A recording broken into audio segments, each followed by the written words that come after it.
I'll just lead us off with some introductions and then kind of some housekeeping notes. First up, I think we're going to try and save all questions until the end of the presentations, and then we should have a good amount of time, 30 to 45 minutes for any questions directly to Bobby and Rolf, but just to make sure they can get through other material, okay, we'll try to save those. I do have some questions that people already submitted through the registration, so I've shared those already, and we can work through those as well. And then if people want to share questions as they're going, feel free to drop them in the chat and I can ask them, or we can just wait until the end and people can ask them directly. But just starting out, we have Bobby King and Rolf Schultz here from LHiNC Solar and Solar United Neighbors of Minnesota. Bobby's going to lead us off. He's going to share some information on community and co-op solar availability in the area. Rolf will then touch on more private installations representing LHiNC Solar. They both have been in the space for a number of years and have a lot of experience that I'm really excited to hear from. So thank you both for being here, and we'll start off with Bobby. Thanks, Dan. Let me share my screen.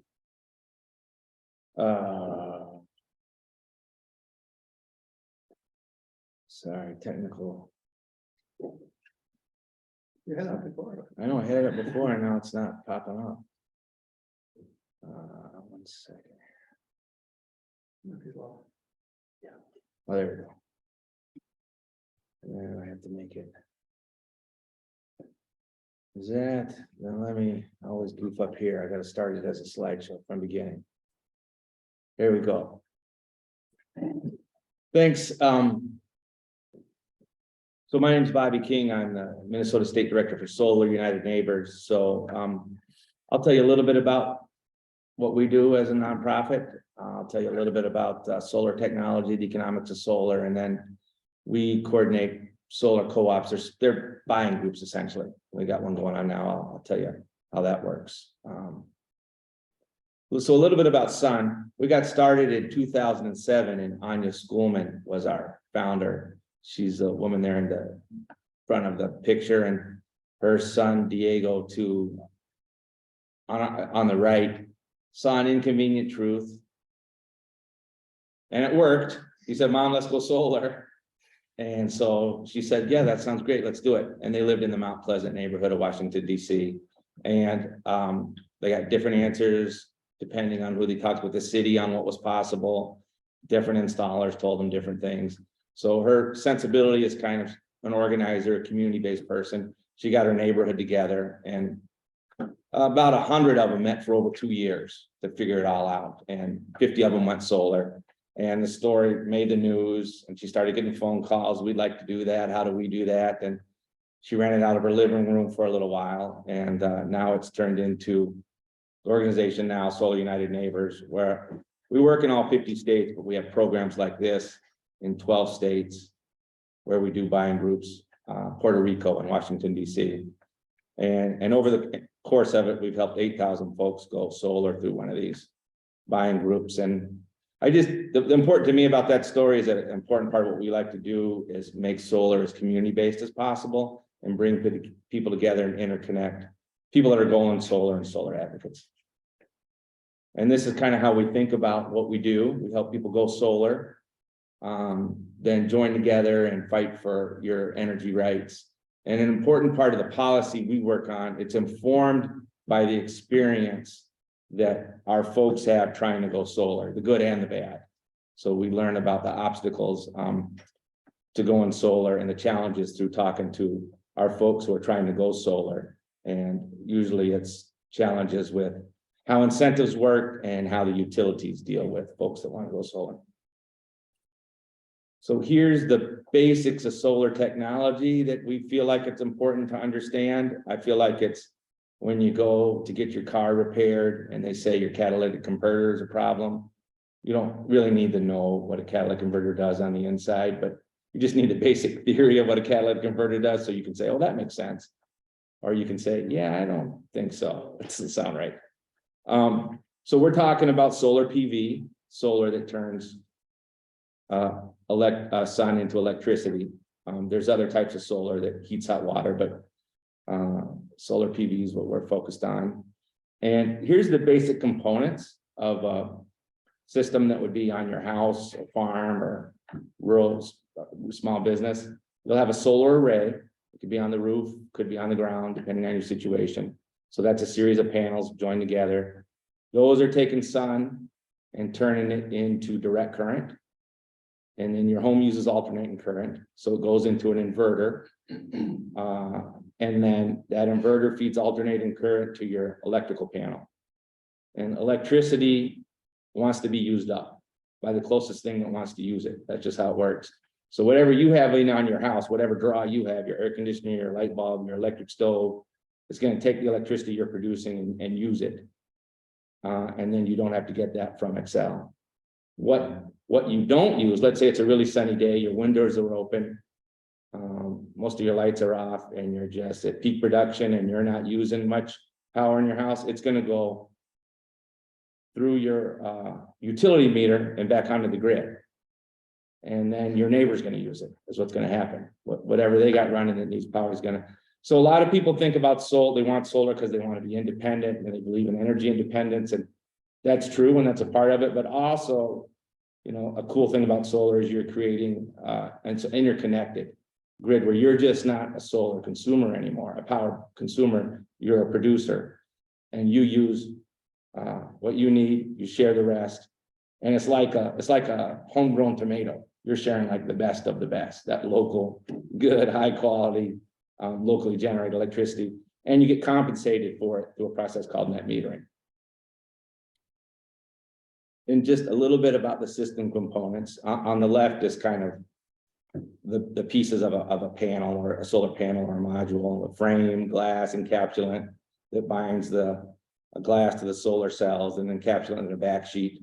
Then a junction box that's used to connect the panels together. And then you put those panels together, you get a solar array. Panel technology is getting better all the time, and it's very good now. Typically, both panels have two types of warranties to understand.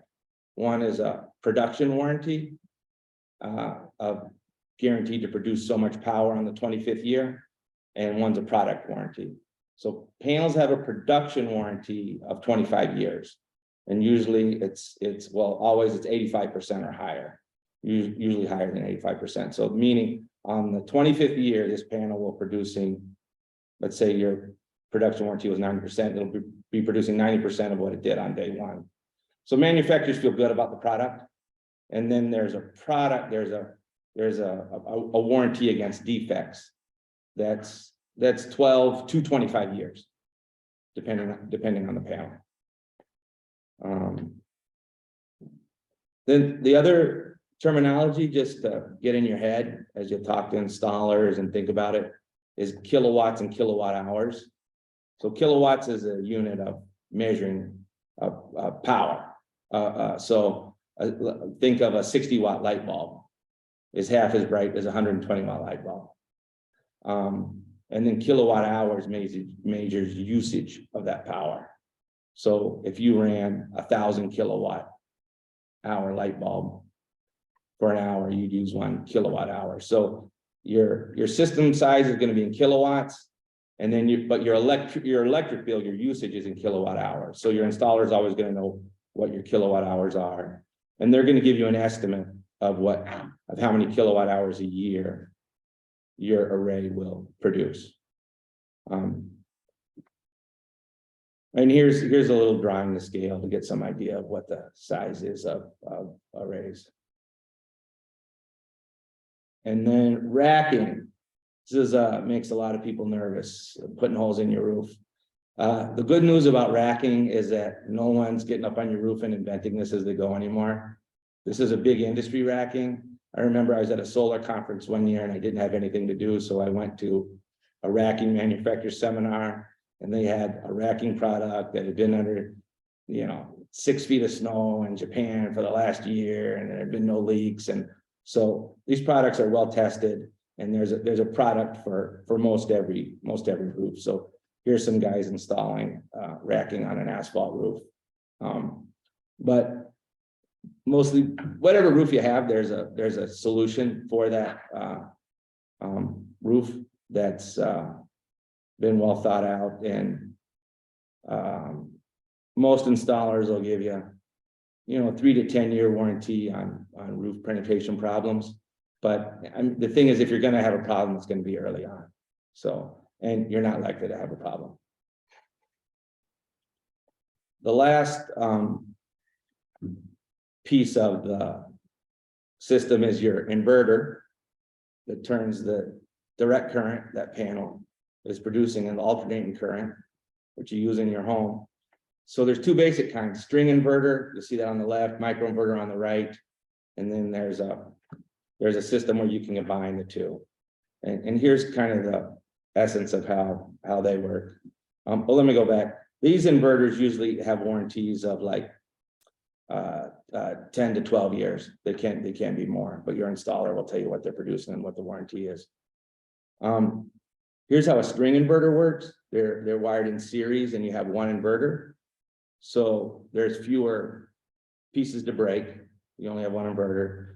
But the way electricity works, if one panel is partially shaded, then all the production in all the panel is reduced to that level. So it really only works in situations where you have direct sun all the time. Ground mounts are where you might see that. Then microinverters, the top, you'll see there's a microinverter on every panel. And then there's a hybrid situation where you use a microinverters with, you use a string inverter with DC optimizers, kind of a hybrid of the two. Your installer will suggest to you what they think is best.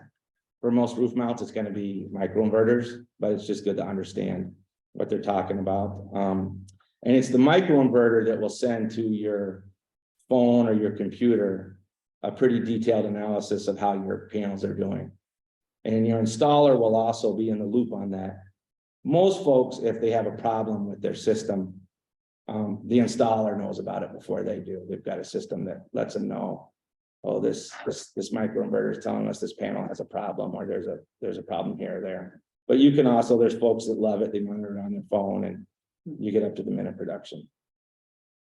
So the last goes to your panel, your electrical panel. Most panels can take the extra that solar array will create. I mean, if your panel looks like this with plenty of extra space on it, you're probably good to go. Mine doesn't look like that. Mine has no extra space. If I want to add something, I have to disconnect something else in our house. But a panel upgrade is usually around $3,000. There are some tax incentives and grants through the IRA to help cover that too, that are coming online now. Then another question folks have is roof orientation. So of course, south is best, but panels are so efficient, east and west works great. You want to see, you want a roof that has ideally no shade between 9 and 3 when it's your peak, sun time, and you want at least 200 square feet to get a array that's worth putting up. And then the last thing you want to think about is the condition of your roof. You don't want to put panels up on a roof that needs to replace in a couple of years. So you want to think, we like to see roofs that have at least 10 years of life or more. Because the panels will have to come down to replace the roof.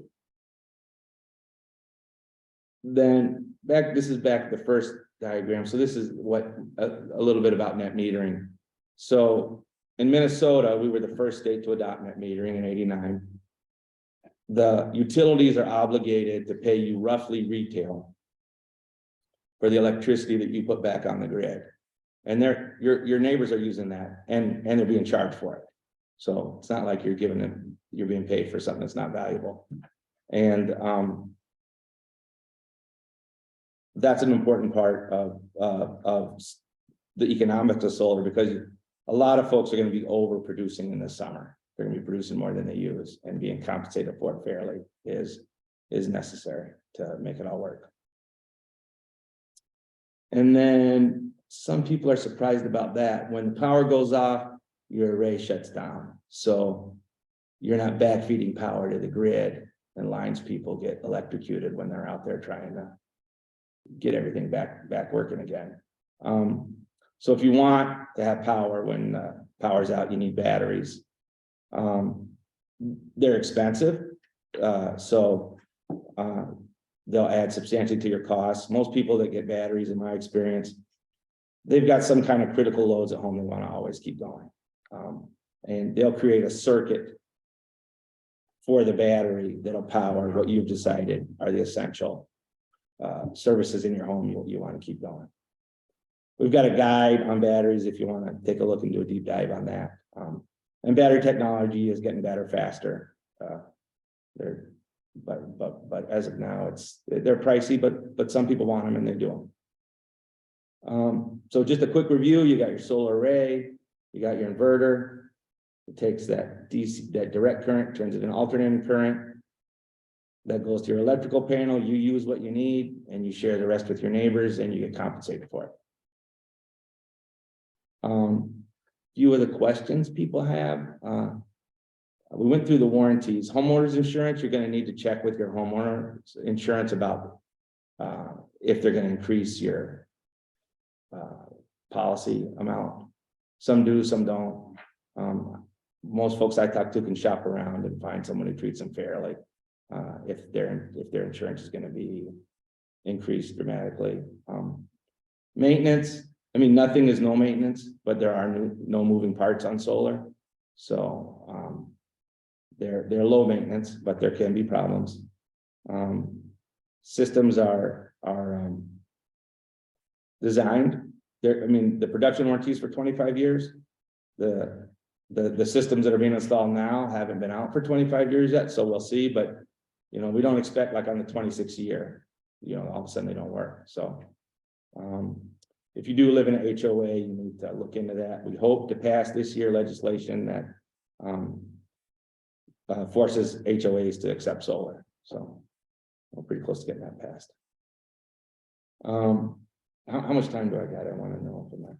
Am I doing all right? Like 15 minutes this year. Okay. Little bit about solar economics.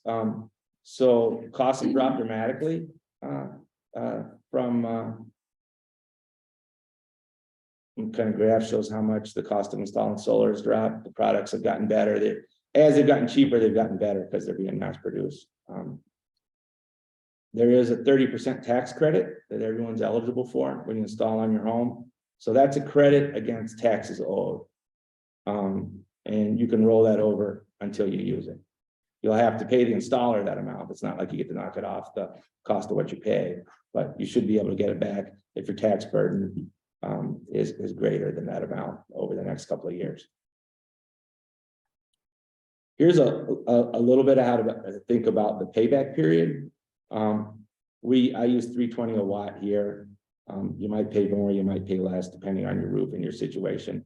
But if you look at the 8 kilowatt, you've got that would be $25,600. The credit would be $7,680. So your net cost there is $17,920. So the minute that array is interconnected, you're producing electricity, which has a value. And you'll see your estimated 1 year savings on there. Then your 10-year savings. And it's not just that number times 10, because we expect electricity power to cost of electricity to only go up. So you have to go down. So you'll see for this system, the net profit estimate is $20,000 over the 25 years. Most installers will give you these numbers and give you the year of your payback, like when the system pays for itself. You know, I see those in between 12 and 15 years, typically. Can be better, can be worse, depending on your situation. Then financing has gone up lately, so it's a lot of installers offer financing. Look at what they offer, but also shop around. We've got everything we know about is on our website there. There's a nonprofit Center for Energy and Environment that does some solar loans that are pretty good. But there's in the credit unions have some good options. There's a lot of people are offering solar loans now, so you can save some money by looking around there. Then solar people in Excel territory, if you agree to limit the size of your array to 120% of your annual usage, and a lot of times your roof won't handle more than that, you can get 2 cents a kilowatt hour for 10 years, they'll pay you. That comes out of an account called the Renewable Development Account. So Excel had committed to not storing any additional nuclear waste at Prairie Island. I don't remember folks remember that. And in the year 2000, they wanted to expand their storage because nobody wanted to take on the burden of making their state the state where all the nuclear waste goes to. There was a big move to close Prairie Island down. It was actually on its track to happen, but there was a last minute deal where Excel was allowed to increase their storage of nuclear waste, but they had to put money into a fund called the Renewable Development Account that would help transition the state to renewable energy. So I just think it's important to know where that money comes from, because Excel often presents it as if they're doing this out of the goodness of their heart. They're doing it because they're storing more nuclear waste than they agreed to, and they're doing it because they were forced to. So at 2 cents, you can see on this 5 kilowatt system over 10 years, Excel Solar Rewards ends up being about $1,800. There's a chance that it may go up in the near future, but right now it's at 2 cents. So the thing is, take that if your system's not going to be over 120% of your usage, but at 2 cents, I wouldn't limit the size of my system to 120% if my roof could do more. Then for anybody who do have another incentive for low income folks, well, they'll pay 2 cents a watt up front, and it's the same standards as qualifying for energy assistance. So here's the numbers there. If you make, this is for a 3-month income, you can get 2 cents a watt. Let's get you kind of close to paying for the whole thing. So if you are in that situation, anyone you know, that's a pretty healthy incentive. There's another, through our solar co-op, we tap into this Minneapolis Green Cost Share, which gives you an extra incentive. 20 cents a kilowatt hour for anyone, 35 cents a kilowatt hour if you're in a green zone, 40 cents if you're a low income homeowner.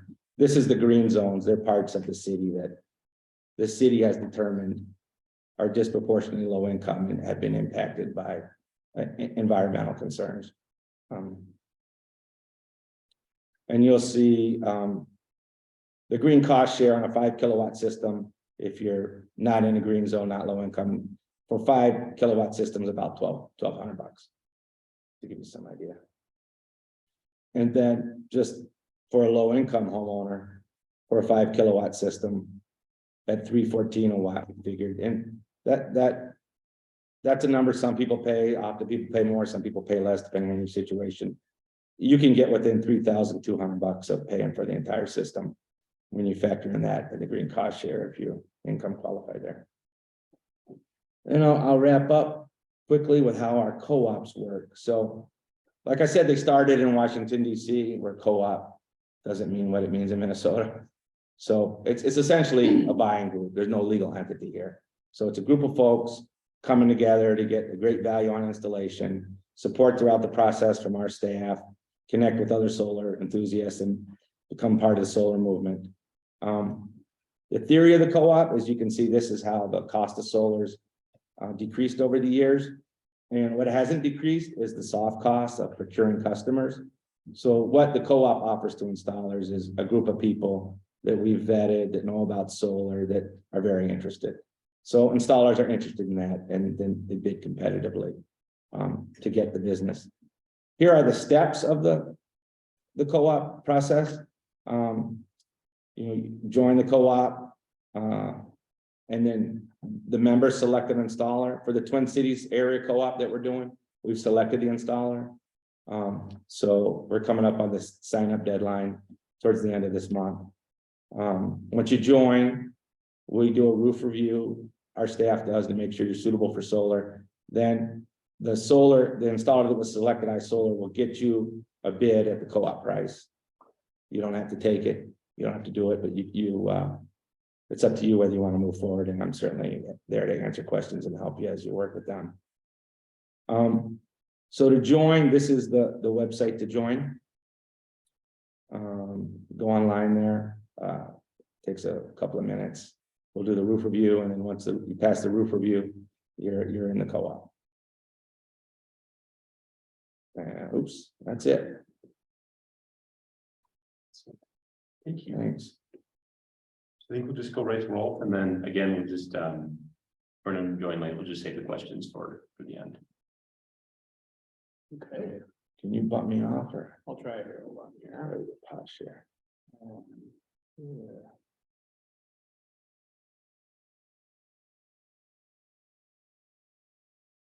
Work. What I do so it doesn't keep there, let's see. Hold on here. Do you have any handouts of your presentation or? You know, I don't, but if you give me your email, I can send it to you. Yeah. And just so everyone knows too, I am recording it and we're gonna send it to everyone who registered. So you'll have that as well. Assuming people wish.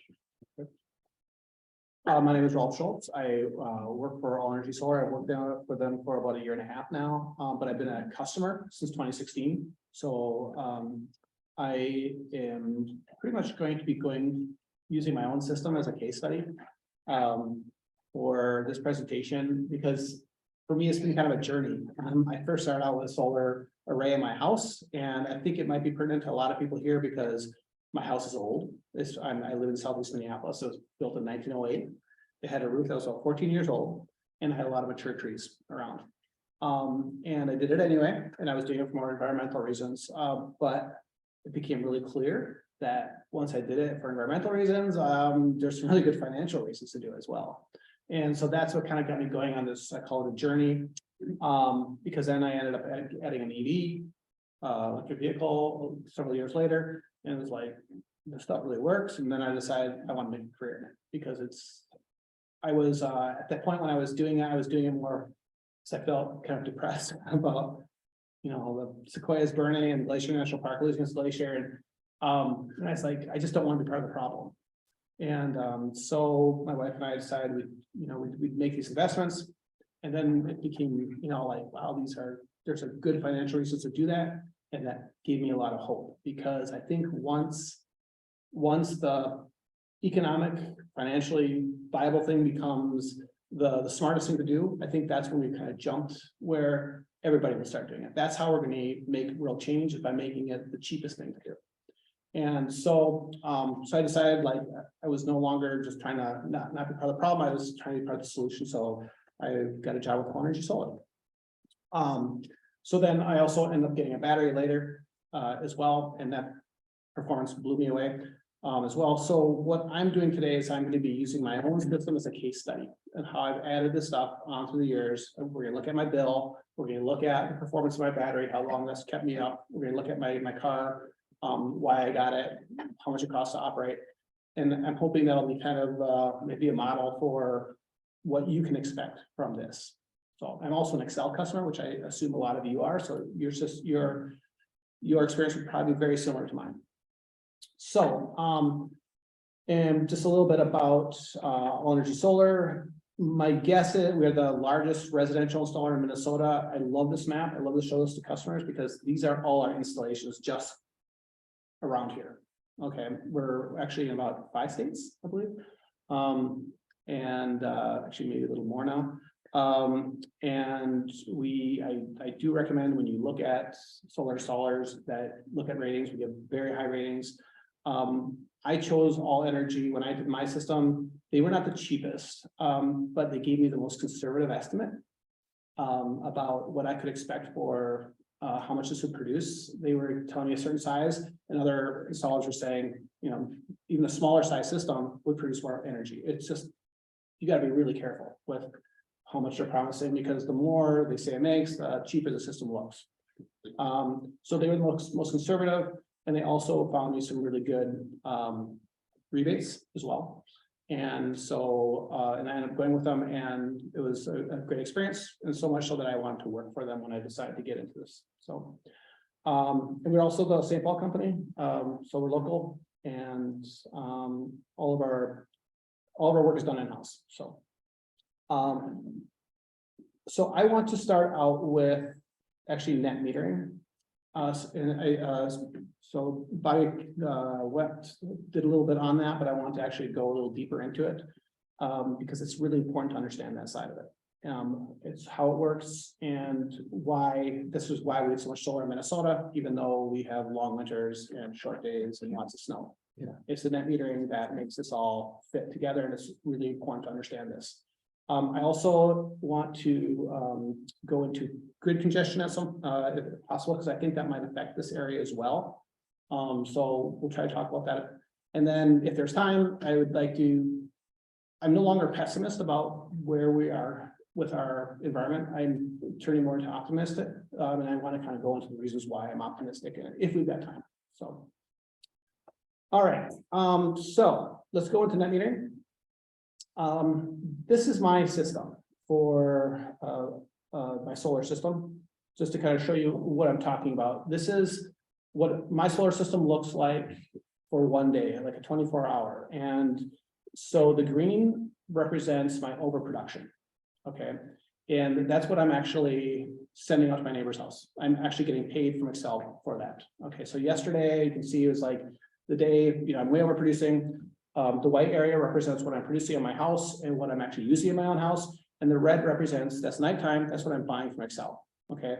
The sun comes up again and I repeat the whole cycle. So when you look at it from this is a 6-month view of my system, and the red area is all winter. So this spikes, this peaks and valleys, right? You see there, that represents that it's like solar and wind. It's like feast or famine. It's like all or nothing. And this is actually a problem with renewable energies, right? It's like you're either way overproducing or you got nothing. And so if you had a standalone system, it would not be functional, right? Because what would you do if you didn't have a battery? Where would you dump your excess, right? And then at night, where would you buy it? So standalone systems, even though the cost to produce a kilowatt hour of energy, you can see this here, with solar is cheaper than with gas or coal. But this is the problem, okay? So to overcome this, they came up with net metering laws, which means by law, you are allowed to take your solar system and hook it up to the grid. All right, they have to let you do this. And that way, which works out great because you're producing clean, cheap energy. And then during the day, you got a place to dump it. And then at night, you got a place to buy it or get it, right? So what makes Minnesota unique about this whole thing is, let's go back to this 1-day view, is that some states, the red part, you're buying it for 15 cents a kilowatt, but then when you're selling it back, you're selling it back for 3. Okay. Minnesota is not like that. Minnesota says they got to buy it back from you for roughly pretty much the same cost that they sell it to you for. That's the retail rate that Bobby was talking about. So one really nice thing about that, especially lately as the rates have been going up, I mean, Excel has gone up like 20% in the last couple of years. If it goes up to 20 cents a kilowatt, then they got to buy it back from you for 20 cents a kilowatt.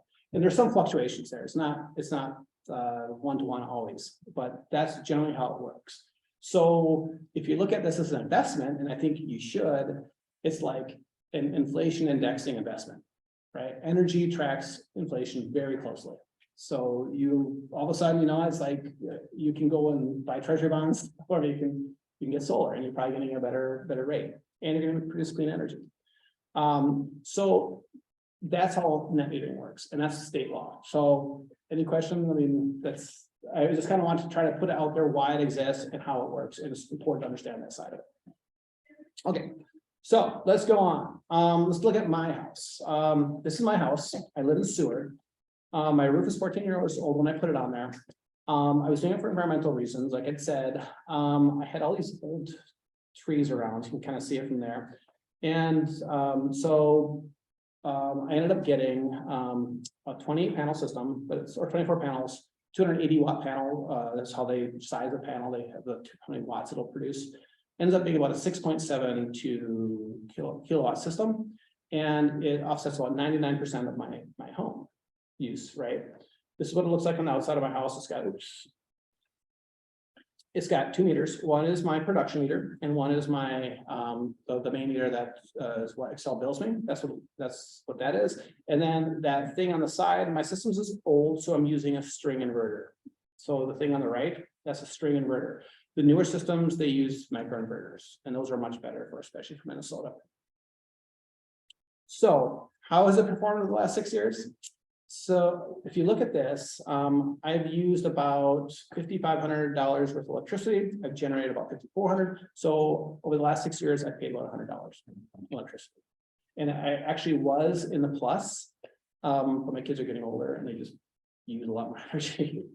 So, and now just to qualify this, this does not include my electric car. My electric car is on a separate meter, but we'll get to that next. So I had the system and it's like, it just sits there and produces energy. It doesn't do anything. I don't have to worry about it. It's like just there. And it's like, wow, this stuff works, right? It's, I was like really happy with how it works. And so then I said, okay, so what's the next thing I can do? What's the next thing I can do to get my carbon footprint down? And so we thought, I live in the city, we do a lot of short trips, so let's get an electric car. So I started looking into that. This is back in over a 6-year period of time? Or Yes. how long is this? 6 years. Since 2016. 2016 Yeah. to, okay. And I want to point out something, which is actually one of the problems with solar, that I just want to point out the red areas, that's winter, right? So I'm way overproducing in the spring and the summer, but in winter, I'm underproducing. You know what I mean? So those are one of the things to think about as we go forward, but that's what the red area is. So, but that's a typical solar system. So. All right, so next thing we did is we started looking for cars, and my situation is I have a detached garage, and I didn't have the electric that I needed, or I only had 110 in there, and so that was kind of my issue there. But we decided to purchase a car, and actually, pretty much in 2020, the only real car with any range at that point was a Tesla, and so that's when we decided to get is a Tesla Model Y, and we added an off-peak meter. So this is my garage, okay. And the off-peak meter allows me to charge my car. You can program your car. I don't know if any of you have electric cars, but you can program it to charge at certain times. And so this charges at between 9 p.m. and 9 a.m. and on weekends, it's at half the rate. Okay, because it's a big battery, it takes a lot of power. So it's pretty standard as what it looks like inside. So how is it? I took my bill and, well, one, the car itself, has anyone ever driven an electric car? Pretty crazy, aren't they? I mean, the way it performs is by far the best car I've ever had. It's got some body build issues, but it's like, it's super fast. It's super powerful. I pull my boat with it and it's kind of, I get funny looks, right? The Tesla pulling a boat, but really it's so torquey, so powerful. It just pulls it right out. It does affect mileage or range on that. And it's also really good in snow. And I do in winter, people ask a lot about range anxiety, that you don't have the range. This has a range, an advertised range of about 320 miles. It's really, I think, for practical purposes, it's about 280 miles. At that point, you're starting to get really nervous especially if you're driving over 65. But I took it up to Bemidji in over years, so it works. You can take it out there. It's you just got to watch it. And one nice thing also about the Tesla, which is something that I don't think the other cars have, is they've got a really good charging network. So when you have an electric car, it's important to be able to have a supercharger close by, because you can go to chargers that are not necessarily superchargers, or they're really good chargers, but it's going to take you, 2 to 4 hours to get where you need to be. Whereas a supercharger is like 15 to 30 minutes. And so it makes it real practical. And Tesla has a really good network for that. Okay, but the real nice thing about it is when I actually took my mileage and took my bill, and I divided my combined bills by my mileage, I came up with 4 cents a mile. It's almost like free driving. And in my mind, when you can get, when you're paying 1/5 what it would cost for a gasoline car, it's like, it's no question that gasoline cars are toast. This is the way to go. So Did Excel put in an off-peak meter? no, actually, I did it with a friend of mine. Okay, So you have to That would hire be- that, you have to hire that out, for the off-peak meter. Yeah, well, yeah, so you can put in the thing and then they connect the service. So, and that was before I worked for LHiNC Solar, I did that, so. That's it. Okay, so, that's at that point, I was like, yes, I was all in. I was like super excited and I said, I gotta work in this field, and that's when I got a job with LHiNC Solar. So, so my next step in this journey was to get a battery. All right, so I added my battery in March, And as Bobby was talking about, there's those anti-idling laws, so that people think they got solar and if the grid goes down, they're good. That's not necessarily true, right? Because it's really, those anti-idling laws are to protect people. So it makes sense why they have them. To get around that, you get a battery. There's some other things you can do too, but battery is the best way. And so a battery has to go down in a place that is temperature controlled. So it's got to be, they're kind of like humans. They like between 40 and 100 degrees, right? So it's generally done in a battery. It can't be in a habited area. It can't be like a bedroom. And this is what so generally it goes right by your main service panel. And then, so you see these things here, that's called the backup gateway. And this is it's called the bug. That's like your air traffic control center. So what that does is it takes my energy from the grid, and it takes my energy from my solar, and it takes my energy from my batteries, and then it air traffic controls it and tells it what it has to do, where it has to go. And so you look at, so I did an experiment. So there's three ways you can do this. You can do this, these are often made for places like California and Hawaii, where they have these peak demand charges, like right around dinner time, the rates go up like 5 or 10 times, right? So they buy these batteries so that they can then bridge that, they can draw from the battery between 4 and 7 p.m. And then they will have a return on investment on it because they're not buying it at that time. So Minnesota, because we don't have that, and because our net metering laws are so good that you're kind of better off just selling back, the financials to get a battery here are not as compelling as a lot of other places. So people who get them are, as Bobby said, they've got a special situation, maybe a medical condition. We've sold them to like vet clinics that they're worried about being in operation and lights going out. We see like cabins up north where they're worried about if they're not there and the power goes out, their pilot light goes out in their furnace and it won't go back on again and they get water damage. Those are the people who generally get batteries in Minnesota. And so this is one thing. So this is my console on how you can set it. So I did an experiment. I ran from March through August, actually more like April through July, so those full months, where I put it on self power mode. And so what I was telling it to do was I was telling it to, the first place I want it to look for my solar, for all my energy, right? And then the second place I wanted to look was for my battery. And then my battery got down to 10%. So that's, you said I had it set for 10% backup, 90% self-powered. Once it reached 10%, then it would pull from the grid. So this way I was trying to see how long I could be off grid or self-sufficient based on my battery and my solar. So what I'm doing is I'm working at my solar most of the time. And then at night when it goes down, my battery will kick in and power my house. And then in the morning, the sun comes back up again. And the whole process repeats itself. It powers my house and it charges my battery. So usually what I would see is by the time the sun came back up again and I was on my panels or my solar, I would be at maybe 30%, maybe 25%. And then it would repeat maybe around 1 o'clock or so, my battery would be fully charged and I'd be selling back to the grid. Okay. So the results of this were,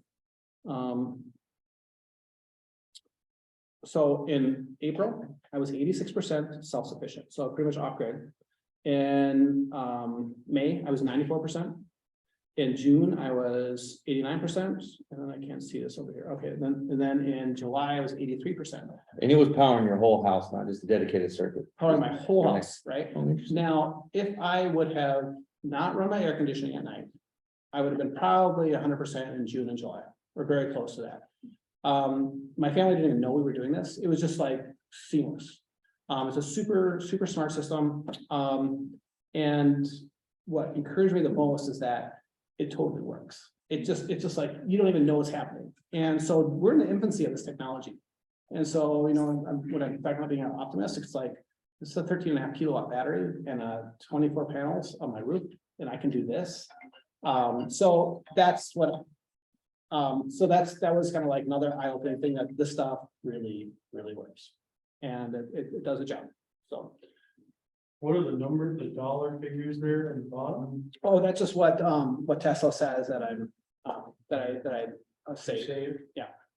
so. All right, one last thing I want to do is energy monitoring. And I'm kind of a geek, as you can tell, about this stuff, right? So I hooked up quite a couple different energy monitoring devices to my system. The single best thing people can do is really to not use energy, right? Or whether you're trying to save money or you're trying to be environmental, the best thing you can do is to not use that. So there's a couple ways of monitoring it. The thing that I think might work best for someone who doesn't have a solar system is the Sense.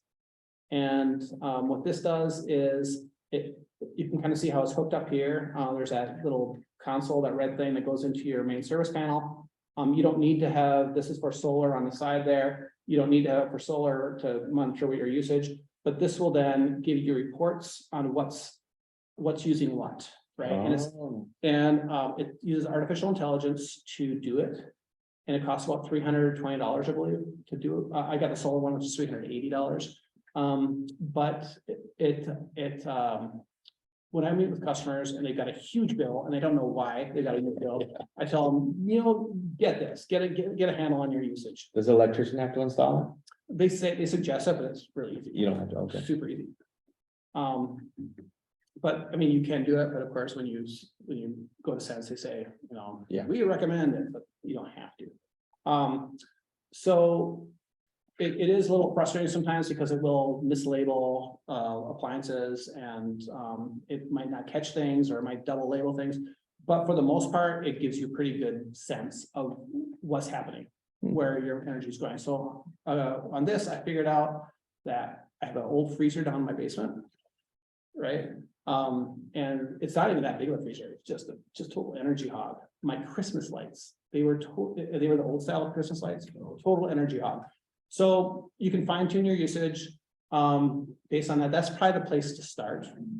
And then if you, just to kind of show you, when you get a solar system, this is what comes with it to actually monitor how much you're using. So there's the graph on the right comes directly off the microinverters. That's your production, what you're producing. The red is actually what you're consuming. So it will show it and you can do reports. And then the other side of it is this, you see the array, that'll actually show what your panels are producing at any given time. So if there's one that's black or there's there, you can tell exactly what's going on. If there, the squirrel, is it full snow or there are leaves on it? So the monitoring has gotten really good with it. And that's actually another, it's like a much more geekier version of the Sense. They use, this is Emporia. I don't have this, one of my customers does. And they use those CT clamps along each circuit to kind of give you an idea of what you're using, but you probably do need to be an electrical engineer. So, all right. Oh, did you want to look back at that?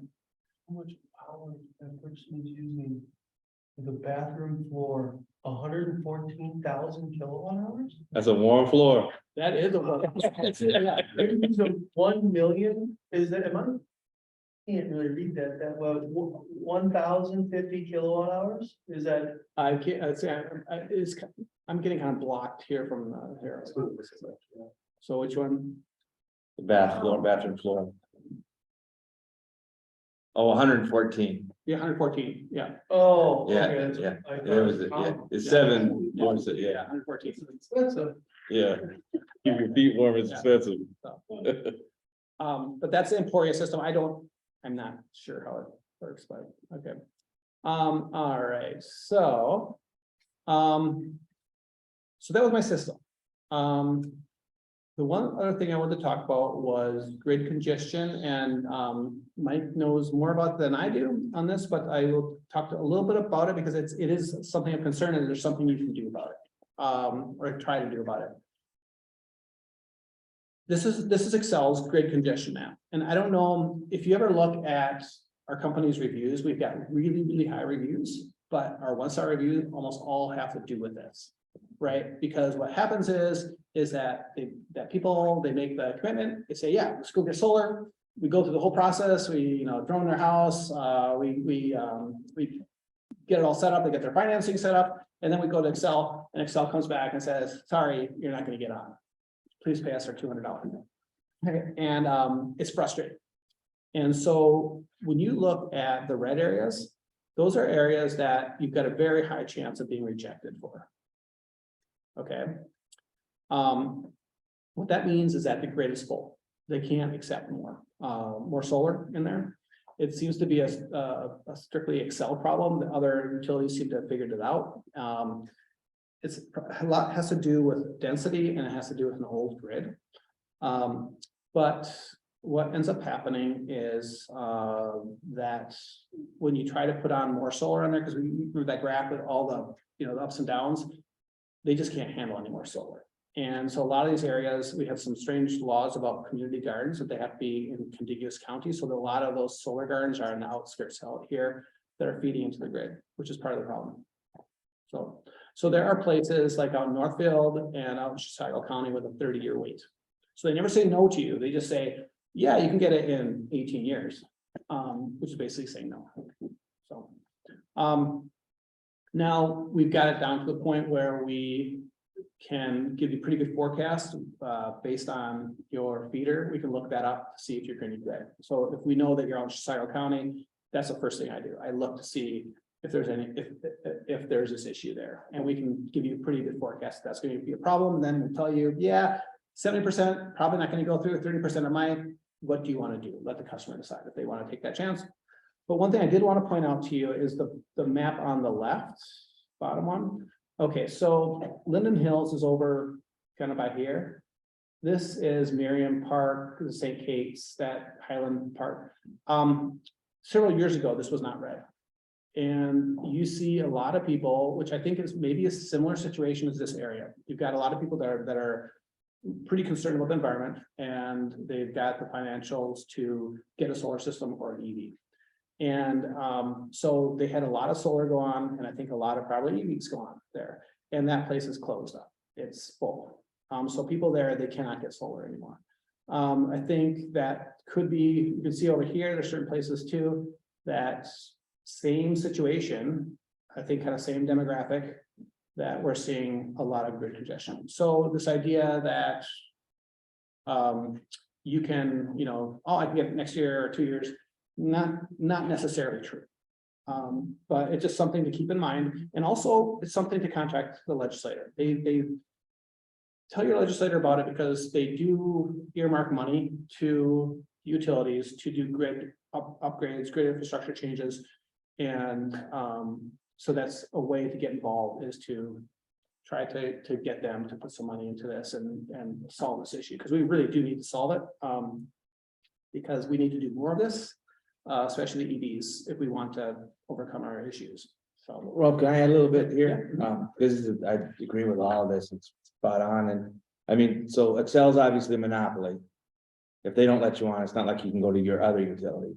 So, our deal with Excel is you get to run a monopoly, and it's going to be regulated, and you have to meet the needs of the customer base. What Excel hasn't decided to do is to take on as its responsibility, making a grid where their customers can also be energy producers. And our Public Utility Commission, which could tell them, Excel, you need to modernize your grid. Because a lot of times when you can't go solar, or you have to pay $10,000 more to go solar, it's because the transformer on your alley is 50 years old. But then you have to pay to get a new one. I mean, Excel should be modernizing their grid, and they need to hear that from their customers. Legislators need to hear that framework for, we need a modern utility, because we've just pumped billions of dollars into helping people go solar through the Inflation Reduction Act. And one of the biggest barriers to getting that money into Minnesota is Excel. I just talked to a farmer today who'd like to get a grant. He can get 50% of his solar paid for through a USDA grant, but Excel won't let him on the grid. So he doesn't get the money. We don't get that money. We don't create an interdependent energy system where people are energy producers, not just users. So I think it can be fixed, but it's gonna have to have people telling the decision makers, we want Excel to meet a different standard for what it's doing, what it's providing for us. That grid congestion there, is there a way to get that so it's broken down by neighborhood?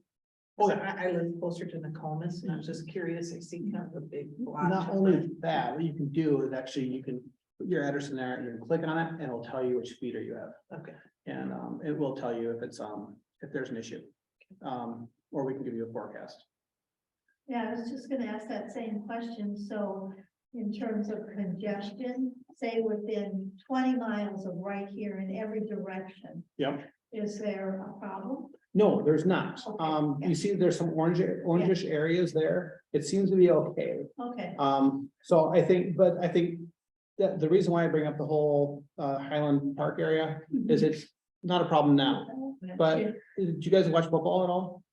no, Okay, so, well, I think it's like, if you look at footballs and football commercials on football, that is kind of a bellwether for, I think, our economy, because those are the most expensive commercials. And so you see a lot of car commercials. And if you look at the car commercials that were airing during any football game, it's all EVs. And I think the electric car manufacturers have figured out that if they're not in this market, they're gonna die. So I do think it's not just wishful environmentalists that are saying this is coming. I think the market is telling us this is coming. So I think the more you're gonna see people charging their cars, you're going, which is, we need this, we need to do this, but you're gonna see more of these areas getting over congested. That would be what I'd be more concerned about, especially in more affluent areas that cannot afford these things. And so are you saying then that charging cars overtaxes old grids? Not that people getting cars will likely have solar arrays too? Well, I think if you think about, if you're shifting on, if they don't get solar array, you're shifting on another, I saw the graph once where they're expecting transportation to add 25% onto our existing grid over the next, I don't know if it was 2032 or something. So you're gonna see a lot more demand go up for that, I think. So. The other thing about these maps, of course, is this is what Excel says is possible. Mhm. There's likely room for a lot more solar than Excel says there is, but they do get to make the decision now, unfortunately. Yeah, If there's an online question about, do you need a smart meter? I don't think you do. when they say smart meter, Benjamin's asking it online. I think he means the smart meter. I'm guessing the smart meter that Excel can give you to, like I have it on my air conditioner that takes it off and on. I'm guessing that's what I it see, means. I see. Or I think everyone's getting a smart meter now for free from Excel. I don't know. They're just putting them in. Mike, would you know one? Yeah, I mean, smart meters are, so I think what you were talking about is more of a saver switch, which is something. Yeah. They can turn your Right, HVAC yes. system on and off. Smart meter is just replacing your main meter. It just gives the utility something, they can just access it online. They don't have to send somebody around to go read it. They can just access it via cellular network. But you don't need that to go solar. You don't need it to go solar, but the majority of most utilities are swapping them out either way. They're just doing that even without you even knowing. Yeah. But if you can refuse it and ask for the old analog. Yes, this guy refused it and he wants to know if he can still go solar. So Yeah. the answer is yes. That's a great question. I don't know that answer. Oops. Oh, I get my answer. And the cars and the batteries are related. And that would actually, I've got a couple more slides. If you guys want me to, I can kind of go through why I'm going from a pessimist to optimist. Should I go through that or? Sure, yeah. Okay. Okay, so like this issue here, what you see here, right? This net meter, when I first showed you about the feast or famine, the all or nothing, the problem of it. This is batteries will solve this, or not solve, it'll help this, right? And you need a lot of batteries. So when I got my, okay, so this battery here is that this one to the left is my 13.5 kilowatt battery, okay? This is the 75, this is my car battery. It's about 5 times bigger than my house battery, okay? So we're talking about like making all these investments in batteries, and actually those investments are already being done. And so I think you need solar and you need batteries. And I believe that, the EVs are going to be one and the same, right? They're gonna be these communal batteries. So like, what's gonna happen is you're gonna have, bi-directional meter. And your car, I need that 300-mile range. I don't need it every day. I'm only using maybe 20% of that range on any given day, but I still need it. So really, 80% of my battery is not being used on any given day. So even though it's this huge battery, so this, we've already seen that this 13.5 kilowatt hour battery can power my house for months. Now imagine if I had a 75 kilowatt hour battery in my garage, right? Or if people all over the city had it, it's like one communal battery. I think this is part of the solution to that whole grid, that having a smart grid that people will, wherever they go, they'll be able to either have their car plugged in or it'll be a wireless charging mat or something like that. So like smart developers will look at a parking ramp and they won't be looking at a parking ramp, they'll be looking at a battery bank, a huge battery bank. And I think we need electric cars in order for us to adopt solar too. So they have to go hand in hand. So, and I think they're gonna be coming. So just to kind of give you some statistics on the kind of the ridiculousness of, like, I don't know, I think, we're probably all drunk the Kool-Aid here. We're all pretty much on board with environmental issues, and we really need to talk to the people that are, I've got very conservative relatives in Iowa, and they were very skeptical of electric cars, solar. They think it's just environmental things being crammed down their throat, but it's like these numbers make sense. And if you look at the 2021 average miles per gallon for electric cars, 99 miles per gallon. An ICE, which is an internal combustion engine, is 23 miles per gallon. So it's like at least 4 times more efficient. If you look at trains, they're like 9 times more efficient. That's why if you go to Europe, they're all electric trains. If the average number of moving parts in a drivetrain for an EV is 20. The average number of moving parts in an ICE or internal combustion engine is over 2,000. So if you think about when I bought my car, I asked them, well, what's kind of scheduled maintenance do you need? And they're sort of like, well, you change a windshield wiper, fluid, check the brakes and the tires, that's it. And if you look to the right are the most, these are the top 10 things that go wrong on a car. None of them are on an EV. Battery development is really taking off. I don't know if you've heard of solid state batteries, but they're making really good headway with them. And the nice thing about those is they'll be able to be charged like that. You can just like, so you can charge them up, and they also don't have the fluid in there, so that's what crystallizes in the battery ages. So we're seeing really good developments in batteries. And then also for those of us who've just kind of gone through the whole supply chain issue, if you ever think about the supply chain that goes into getting a gallon of gas in your car, it's a big supply chain, but on top of that, all of these different things have their own supply chains. So if you're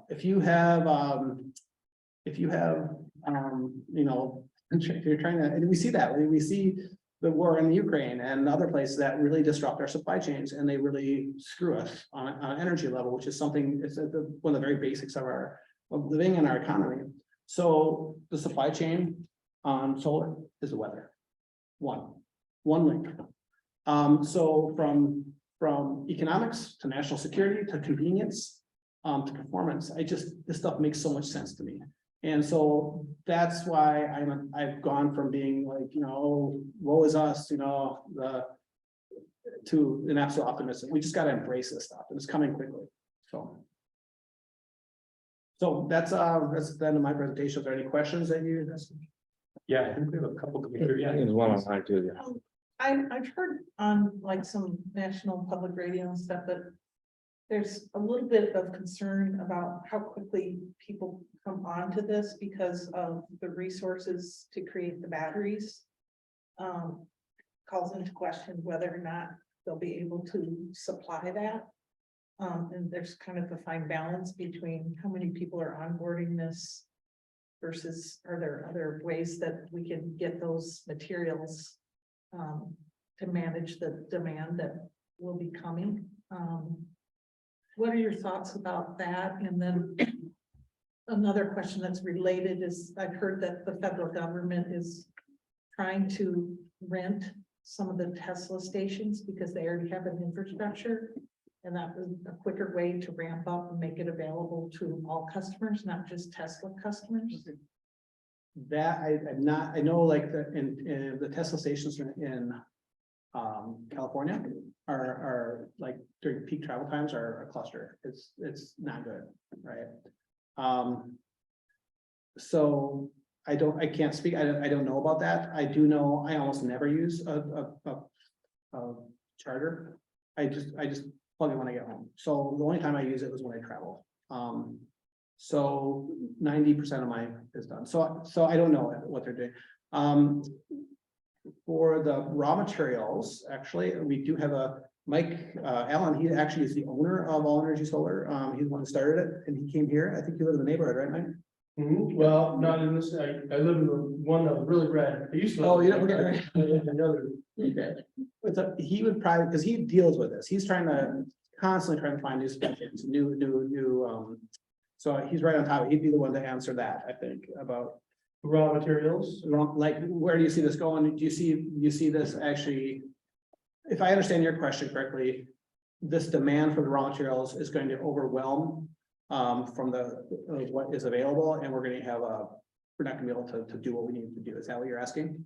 Yeah, that's a concern, and it kind of depends on how many people on board with this and how quickly it happens, but. Yeah, it's an absolute issue. There's no doubt about it. From the solar side, silica is the most common, most abundant resource we have in the world. I don't think we have any issues on the raw materials for solar and helping in creating the solar cells. When it comes to batteries, I think we absolutely are going to have an issue. I think right now it's pretty easy to buy a vehicle, to buy an EV. It's we're not coming up against that. I just listening to a story the other day, and they said that we were, it wasn't long ago that we were there was 100,000 cars, EVs happening every year. Now we're selling 100,000 EVs every week. And this is like within the last 2 or 3 years, it's transitioned that quickly. So absolutely, I think we're going to have more of that issue. And one of the things that we're seeing though that's changing pretty quickly is the battery chemistries that they're using. So I believe Tesla is nickel cadmium. I believe so. And that's one type of chemistry you can use. There's a couple different other ones that a lot of different. Ford is doing a slightly different one. And Chevy has a slightly different one. So I think they're all kind of testing out to see which one they can get the most material for. I would say in a few years it's going to be a big problem. I think the other reason for that is that this is not something that you can just quickly go get. You have to have mining rights. And then you mine that, and you kind of how he showed the supply chain. That's the same thing for producing that product and then taking it and creating it into a chemistry that you can use in battery. So I think it's going to be a problem. But I would also like to say on the plus side, you have billions and billions of dollars being put into this by the top companies, top engineering companies to try to solve this issue. So the R&D is happening quickly. I know Tesla's new Model 3 they're putting out is going to have a iron battery in it. It's not going to be as good, it's going to be cheaper. But my guess is maybe in 3 years it will be as good. So people understand this is a serious issue. And they're developing salt batteries, iron batteries. I think we're going to see a lot of development happening in a good way. Another really encouraging piece to that is the recycling behind batteries is already picking up pretty considerably.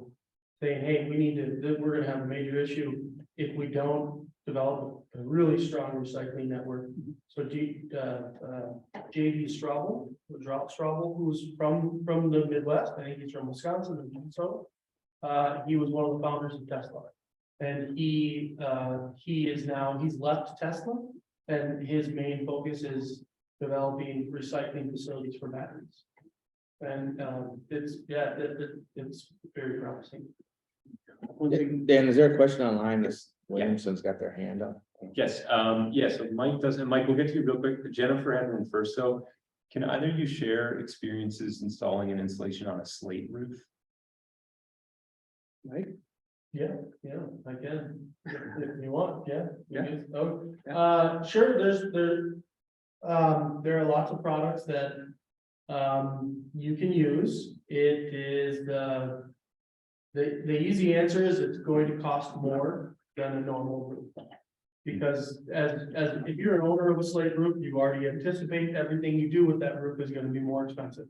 So typically, what we've done in the past with installing on a slate roof is we will hire a third-party company to install our brackets, and that's expensive. It can be very expensive. We've actually done this a few different times where we've actually hired that company, and they come back and say, okay, it's going to cost $10,000 for us to install just these brackets. And then we say, well, what if we just rip off the slate on this side of the house where the solar is going to go? And they say, yeah, that'll be $2,000. You say, it sounds good, ripping that off, and we're putting a regular roof on, and we're going to attach to a regular roof. So there's the answer though is that where there's a will, there's a way, and there are products that are specified specifically to use for slate roofs if needed, if you want. Great, thank you. Just one quick addition to that is, yeah, I'd find an installer like All Energy that's done it before. Also, just if you're looking at other there's so many great installers in Minnesota, but there's some bad actors. I mean, scammers use solar to scam. So just a few things, if you're looking beyond All Energy or the solar co-op and iSolar, find a company that's local. It can be a little bit hard to figure out who's local. I'll help you truth that out if you need it. And find a company like All Energy or iSolar that they sell you the solar and install the solar. A lot of companies are just selling you solar and they're subbing out the work.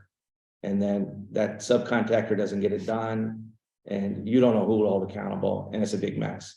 So there's a lot of companies in Minnesota that are great, that do it from beginning to end, and make sure you get one of those, whether it's All Energy or iSolar or whoever. Yeah. That's a great point. Thank you. All right, Mike, do you want to ask your question? Yeah, I've got two questions about the net marketing or the net, whatever the specific term was, sorry. The first thing I had was the like rate, the daily rate. I had thought that some utilities, and maybe Excel, maybe Minnesota's not one of them, had different rates for like during the middle of the day versus overnight. I don't know, can you guys speak to that at all? Is that true, or is that just not in this market? Or because you had said in one of your past, you're like, oh, we're selling it at 15 cents per kilowatt, and then we're buying it again, it's 15 cents per kilowatt. But I thought there were different prices during the day versus off peak. On my bill. There was at one time. What? There was at one time. Okay. I don't know if there still is, but he's correct. Yeah, I think you're talking about time of day rates. Is that what you're? Yeah. Yep, that's exactly what I'm talking about. I think, I don't know of any utility. Well, they have off peak, right? Rates. So that would be, especially like some of maybe the more rural ones, at certain times of day, you're going to be at a lower rate. But generally you want to have you're hooking your solar up to the full rated meter, right? That's one of them. And then you're selling it back at the higher rate. And then I think also in Iowa, there's some like that they have that, but I don't know of any in Minnesota that do that. Is that true, Mike? There are utilities that do it. There are some utilities that they value that solar electricity higher than, and there are some utilities that value it lower. And so it really just depends. It comes from utility to utility. In Minnesota, primarily Excel as being the major utility, they do not offer a time of use program. It's kind of called energy arbitrage, where you kind of buy low and sell high. Excel does not allow you to do that right now. Okay. But there are programs that they are considering it. Excel is considering it, and other utilities are absolutely considering it. In Massachusetts, in California, some of the coastal states, they absolutely offer special time use rates for solar. Yeah, I kind of thought that they first put it in for themselves as like, hey, we want to be able to charge more during the day because that's when people are using it versus at night. And then there was just a knock-on benefit that people that had their own power grids that were putting energy back on were buying high or buying low and selling high. What's your utility, Mike? It's Excel. Yeah, it's Excel. Okay, right. Yeah, they got a set rate you'll get for net metering, yeah. Okay. And then the other question that I had is, you had shown in one of these slides, kind of like the most recent week, Rolf, I think, like your most recent week. I think it was something, couple slides beyond this. Yeah, this is just a day. Anyways, as you're finding it, I'll talk. Right. My question is kind of for both of you, as we talk about payback times, and is it 10 years, 15 years, 25 years, and estimates of, hey, over time, is that getting better or worse? I think it was one of your last slides before you went into the am I a pessimist part of your presentation. All right. It looked like it was the most recent week, like you had a snapshot from your own data from like the last week. My question is, does that take, I mean, like, oh yeah, this slide right here, yep. I guess that's not yours, that's somebody else's. But my question is, the pandemic changed a lot of people's work-life routines. Before the pandemic, both my wife and I went to work every day and they would come home. So we'd have almost no power usage during the day. And then we'd have more at night and on weekends. But now she works from home full time. I still go into the office most days, but not all days. But we have a higher power usage during the day all the time because we've always got at least one person here working. And so I guess that's my question is, when we talk about, you know, payback times and whatnot, that graph you're showing right now, it looks to me like April 12, 13, 14. So the end of last week, they were not at home and they were working at work. And then the weekend happened. And then that next Monday, the 17th, it looks to me like that was somebody that was working from home that Monday, the 17th. And there's a lot more red lines on that day. And I imagine that your payback time for that day is going to be a lot different than your payback time on the Friday before, where there was almost no power used during the middle of the day. So I'm just wondering if you guys could speak to, you know, how that's changed some of the analysis people are going through when they talk about payback times.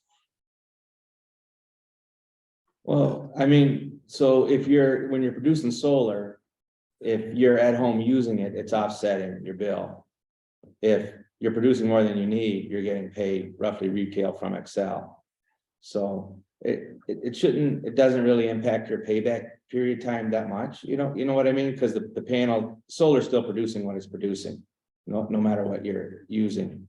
But just a quick word on the payback period. Most installers will give you a graph that shows you when your payback period is. And that's an easy graph to gain. You're going to want like All Energy you can trust, iSolar you can trust, but companies can overestimate how much your panels will produce. And they can also put in an inflation adder for electricity that's not realistic, that's overly high. So if you see a payback period that's like really low from someone, ask a lot of questions, because payback periods are going to be probably over 10 years. Yeah, more like 12, 13, 14. Does that get at your question?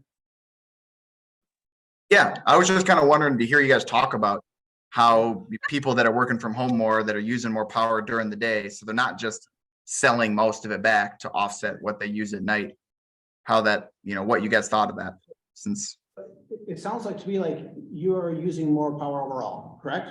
That's true, because- yeah. Right. So honestly, the more power you use, the better this is going to look, even if you're not offsetting 100%, right? Okay. And I can get my bill up here, show you what I'm talking about. People who way overproduce, that mean they're exporting a lot, they're selling a lot back. So where's my bill here? There, you can see it. So in this case, this is my bill from, I think it was the last April.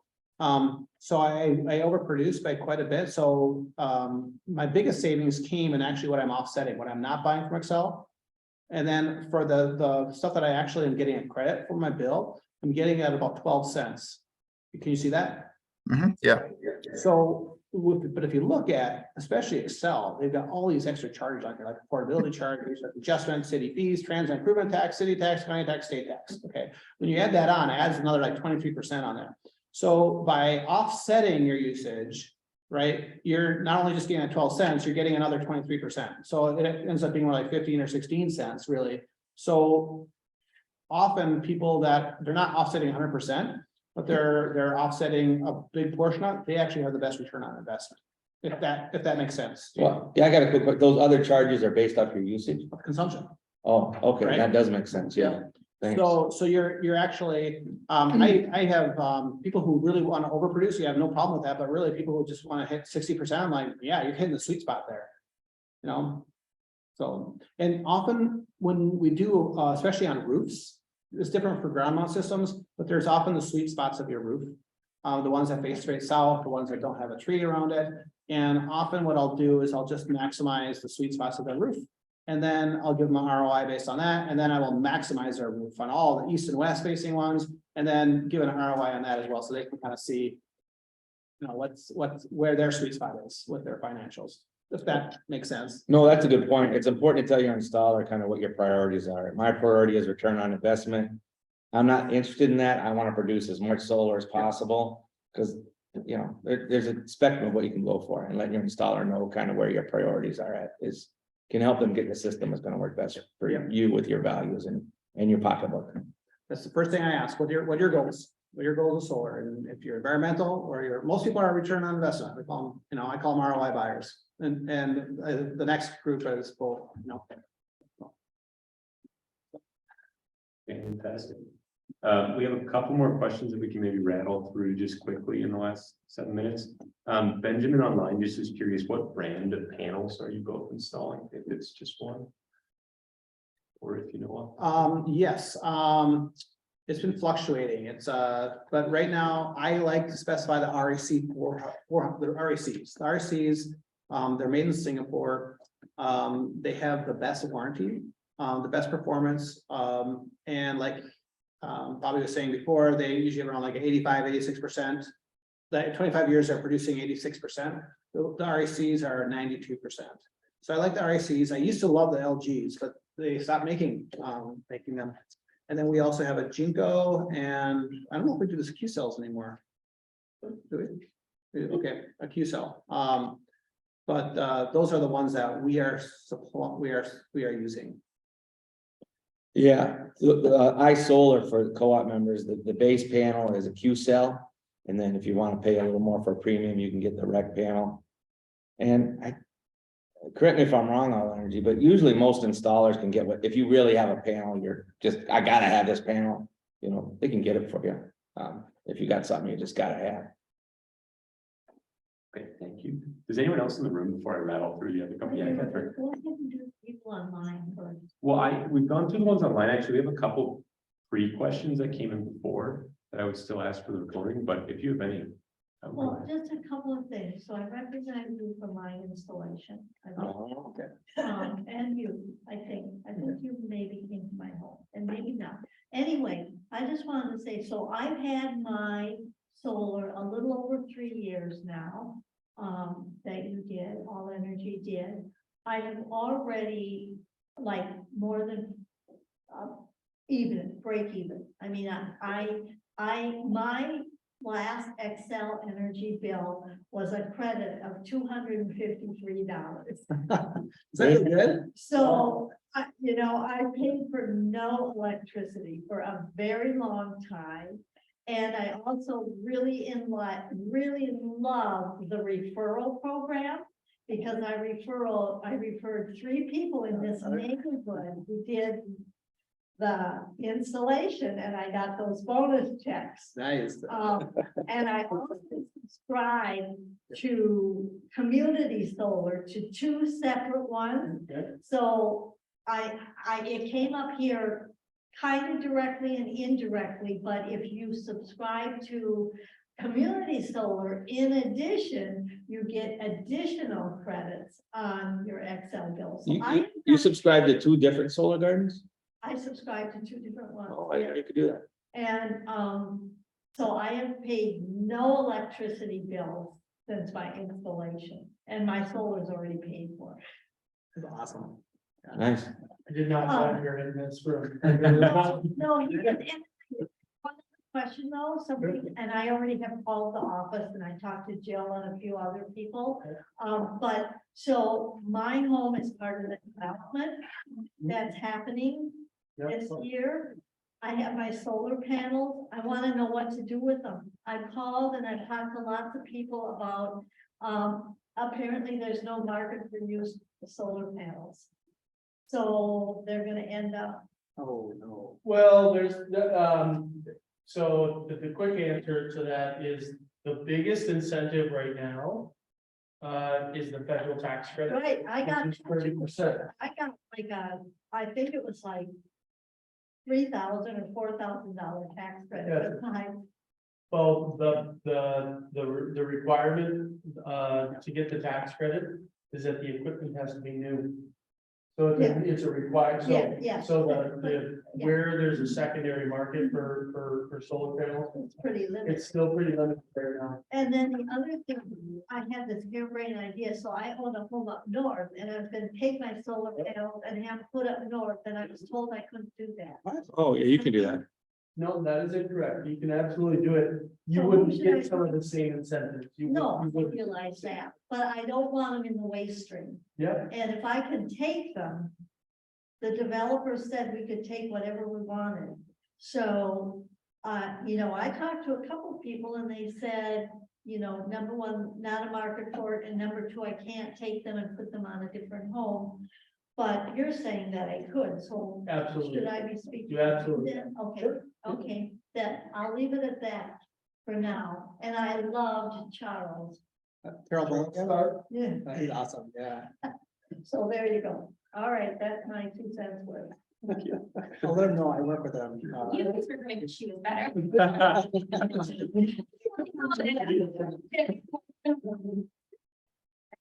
My utility bill and, you know, and my 2 solar subscriptions and, you know, so, and that's why I want to put solar in my home up north so I can get more solar subscriptions. Where's that home?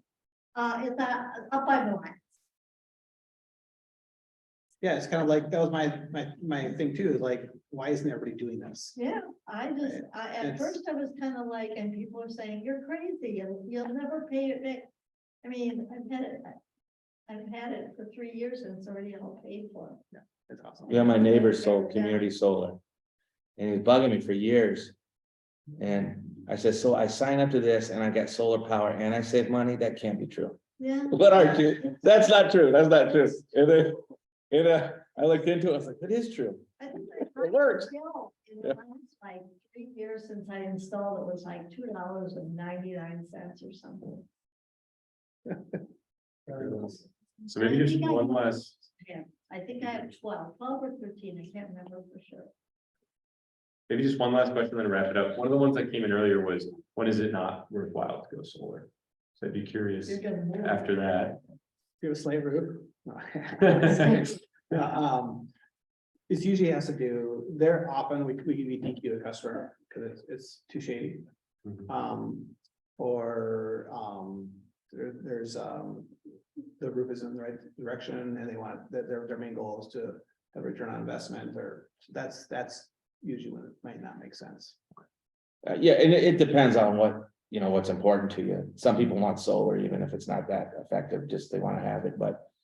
Yeah, your installer can tell you whether or not, you know, what your payback period would be and if you can live with that or can't. But, you know, I got a house in South Minneapolis and Cooper and it's trees all around it and dormers and. I mean, it's just not worth it to put solar on it. So I did community solar, yeah, so. So if you can't put it on your roof, look for a solar garden. I mean, you save money and your money's going towards producing solar. And when I put mine on, I did not know I would be moving in 3 years. Yeah, You know, it's they're tearing everything down for the corridor, so oh, the whole block's gonna be torn down. ouch. Well, any, Just real quickly, what kind of maintenance is there for the winter? Yeah. I mean, obviously, we had crazy amounts of snow this year, like ice dam issues. what kinds of things do you have to do to keep them operational during the winter if we have a lot of snow on them? It's too bad. I was gonna put a slide in here. I've got them, I have a drone and I actually droned. I think they help with ice dams, honestly, right? Because the snow slides right off, right? So where my panels were, when they were put on, they were put on right against right up to the edge.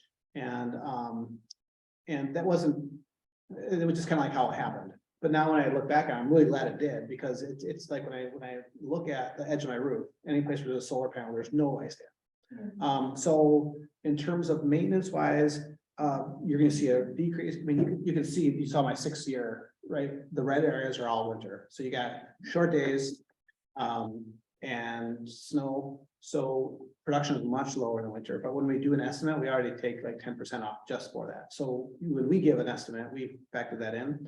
Maintenance wise, snow actually keeps them clean. When the snow slides off, they're squeaky clean afterwards. And so maintenance, I suppose you can wash them if people have pollen. Sometimes trees have a lot of pollen, that can be an issue. But other than that, I've never washed my panels. Up until this year, I've cleared sometimes snow because my customers asked me about it, and I'm kind of curious. But I never, do you do yours? I don't know. Yeah. Most everybody I've talked to goes to the first year, they might clear their panels because they're all excited, then the next year they don't, and you lose such little production because in the winter, Yeah. that's just not your production time. And the only problem I've had someone have is their house is really close to their neighbors. And when it slides off, it slides onto their neighbor's walkway. So we're trying to figure out how to help them solve that problem. That's the only, that's, 1 out of hundreds that's ever said, hey, it snows bothering me. Yeah, I had one of my microinverters went down, just died. I don't know why. And it was under warranty. We just fixed it. She went out and replaced it. So, yeah. All the components on my system have a 25-year warranty. I've had one issue, and it was squirrels. They chewed through a wire, but I knew they were doing it. I knew they were up there nesting, and I kind of like squirrels. I used to have a pet squirrel in college. And I saw them like I balcony with their mouth full of leaves in the fall. I knew what they were up to, and I thought, oh, why would they chew through a wire? Of course they did. But there are things you can do. You can either keep an eye on it, or we do have something called critter guard that we can put around it. But a solar panel is a chunk of polysilicon. That's it. There's no moving parts. There's not a lot that can go wrong, which is kind of the beauty of it. It just sits there and makes energy. And then it adds longevity to your roof. Yes. I mean, the panel's taking all the beating, not the shingles, so. Do you have any sense for what it does to resale? Like when you go to sell your house, like 6 years down the road, does it give people pause that don't have experience with it? Like, oh, I want to buy this house. Does it mean I have to know about all this stuff? Or do you think it's quite the opposite? Well, the hard work's done. It's there. It's going to work for me and I'll figure it out. I have 2 responses to that. I think a lot of it depends on the neighborhood. My guess is this neighborhood is gonna be great. Maybe up in Blaine, it might not be so much. So there's that, but now imagine you're out looking at buying a house and you see they got solar and it's making, $300 a month. How can that not add value to you? How can you not think, oh, well, I'm not gonna I don't need that. I don't need that extra $300 a month. They can put that right towards their mortgage. So it doesn't make any sense why that wouldn't add value to it. Yeah, I mean, studies show it adds value. You're gonna want a realtor who understands what solar is and how to market it as like a real asset for this house. Yeah. Is the industry pushing for, another idea I had is like with all the development in our own neighborhood here, why don't they just make solar a part of the new build on every new home? Well, in California, it is. California doing Yeah. that. Right. I think we should be pushing for that and just make it the same as the standard for your gas pipe. Yeah. And just automatically have solar part of every new build. The building industry is never excited about that kind of change. They push back, but yeah, it's happening in California and I think it's gonna happen. Yeah. Makes sense. Yeah. That's so much sense. Agree. Even in, I don't even know that it's a requirement in California, it's, the requirement is you have to look into it. And that's, like, at least that's what it used to be a few years ago, they may have changed it again recently, but just even that is like, oh, that's all right. Just make it. Just giving people the ability to, it says you had to at least look into. Because that's the best way to finance it. Yeah, put it in your mortgage, yeah, that's So right. you'll never notice it.